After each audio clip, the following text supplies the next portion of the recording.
Yeah, some nerds got involved in baseball about 15 or 20 years ago. Nerds have gotten involved in football, and it makes sense. I used to sit there, and I'm no genius when it comes to watching football, but I've spent way too much of my life watching football. And I used to sit there and think, there's only so many possessions in a game. Look at the field position. Look at it's 4th and 2, and they're punting from the 39-yard line because they can't make a 56-yard field goal. So they just automatically punt because it's 4th and 2. And this is what used to happen. For those of you that are like 20, 22 years old, this is what used to happen in football as of 15 years ago. You just automatically punted unless you thought you could run the fullback into the line for a half yard. But if it's 4th and 1.5 or more, even at the opponent's 40, well, we can't make a 57-yard, so we're going to punt. And then half the time your punter hits it into the end zone, they're back out to the 20. And, it depends what kind of game it is, too. But most of the time, that just any defensive coordinator will tell you that they don't like protecting 4-point leads because the offense knows they got to go for it on 4th down to score a touchdown. They have to score a touchdown. They would rather the offense gets conservative. We only have to kick a field goal. And let's set up for a field goal. Classic, and I apologize if I've cited this because this is one of my favorite sequences of pointing out too conservative of coaching. Herm Edwards, think the guy's amazing on so many levels as a coach, but when it comes to game management and strategy, he leaves something to be desired. He was coaching the Jets. Good team, Curtis Martin, their running back, Chad Pennington, their quarterback.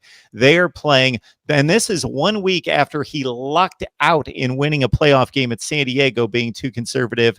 San Diego missed a field goal, laid it back in the Jets' hands. So he didn't learn his lesson. It's a week later. They're in Pittsburgh.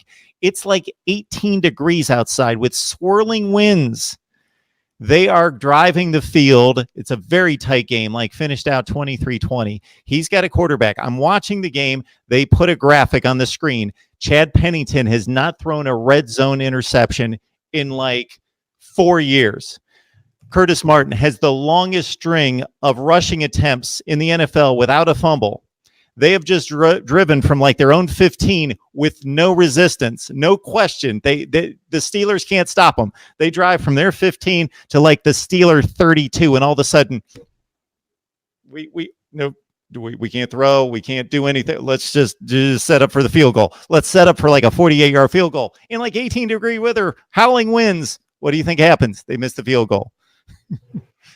Yeah, bad, sad day. I remember that. Conservative. Right. So conservatism, at a time it can be, useful, but for the Miami Hurricanes, there's no more conservatism that we can do at pretty much any time on the field. Again, this game is the season. This game is the season. This is 4-down territory the whole entire way, just like that last drive, there is no tomorrow. We cannot lose, so you have to give it everything. You have to be literally drug off that field kicking and screaming, just like I was the last person sitting in the stands of the stadium after Miami lost at home to Florida State in 2016 with that blocked extra point, because that was literally coming in our direction where I was sitting with my friend and everybody, and I was the last person sitting in the stands, and they had to come, like security came down and said, "Sir, you have to go," because I wasn't going to leave. Just with that, but you have to have that same kind of mentality this week. There is no tomorrow. This cannot be I'm going to take this playoff, or I'm not going to. All that's gone. There's no more conservatism. You're not saving it for another day. If you've ever been saving it for another day or for another time, this is the day and this is the time. It has to be, or the season's over. There are many of you who just watch for sheer entertainment, information, enjoy yourself. The contribution is just you watching. Please hit the like button. Many of you take it upon yourself to help us out. James Scott, this guy all the time is pushing people. Hit the like button. Do this, do that. We appreciate it so much. Thank you so much, James. Reminding people, like, share, comment, subscribe. Go to the Amazon link in the description section of any of the videos. You help us build the channel doing that way, whether it's to support what I do each and every day with a number of teams and all the previews and everything, or if it's specifically Cam's contribution on Wednesday night. Virginia, Miami, I'm going to be locked in. We'll love to watch this game regardless. I think it's going to be a good one. Cam, thank you so much. Yeah, I'm going to be there live and in person. So I believe that Marshall is going to have your tweets on at the State of the U Twitter account during the game. And then, the good, the bad, and the ugly is going to be delayed a little bit because I'm not going to write that until I get home after the game. But yeah, it's going to be a sight to see. I don't know exactly what the outcome is going to be, but yeah, thank you guys for tuning in always. Thank you for rocking with us. Just my last quick plugs. The website is stateoftheu.com. On Twitter, Instagram, and Facebook, we're at the State of the U.